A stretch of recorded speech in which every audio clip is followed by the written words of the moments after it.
human life, have committed this crime for which my son is now arraigned. Here, I denounce myself, Mr. Advocate General. I have committed it under all aggravated circumstances, deliberately, repeatedly, tenaciously. Yes, this old and absurd lex talionis, this law of blood for blood, I have combated all my life, all my life. Gentlemen of the jury, and while I have breath, I will continue to combat it by all my efforts as a writer, by all my words, and all my votes as a legislator.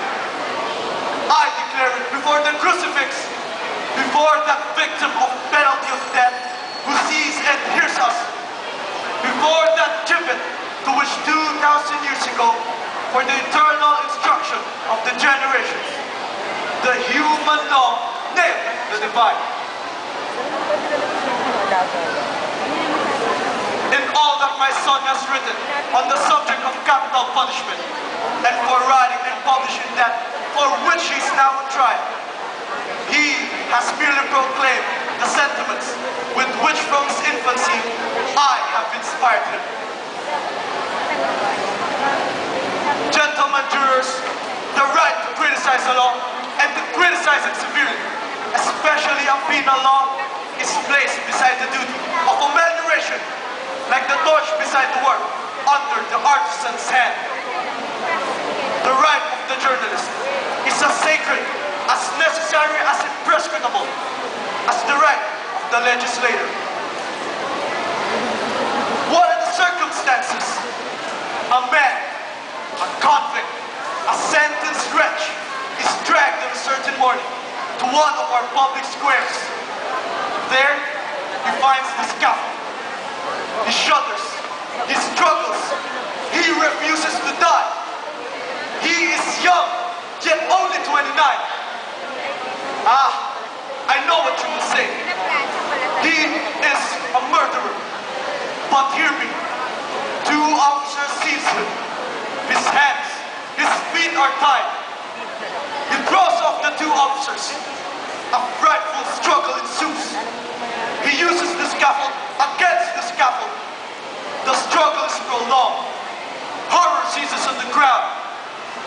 The officers, sweat and shame on their brows, pale, panting, terrified, despairing with I know not what horrible despair, shrinking under that public reprobation which ought to have visited the penalty and spared the passive instrument. The executioner, the officer strives savagely. The victim clings to the scaffold and shrieks for pardon. His clothes are torn, his shoulders bloody, still he resists. At length, after 3/4 of an hour of this monstrous effort, of this spectacle without a name, of this agony for all, be it understood, agony for the assembled spectators as well as for the condemned man.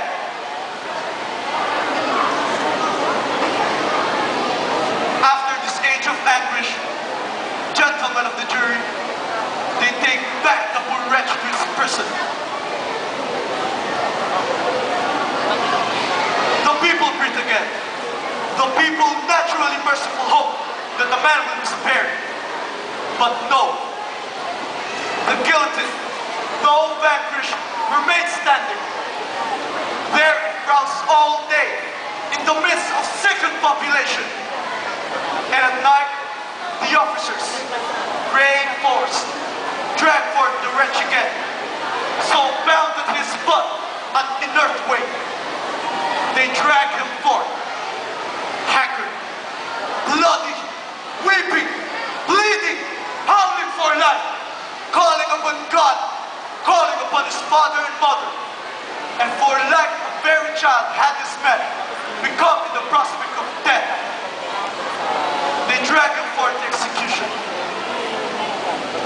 He is hoisted on the scaffold, and his head falls. through every conscience runs the shutter. Never had legal murder appeared with an aspect so indecent, so abominable. All feel jointly implicated in the deed. It is at this very moment that from a young man's breast escapes a cry, rough from his very heart, a cry of pity and of anguish, a cry of horror, a cry of humanity, and this cry you would punish.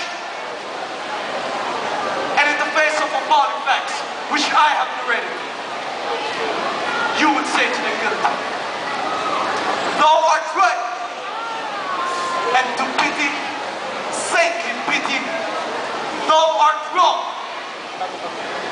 Gentlemen of the jury, it cannot be. Gentlemen, I have finished. On capital punishment by Victor Hugo.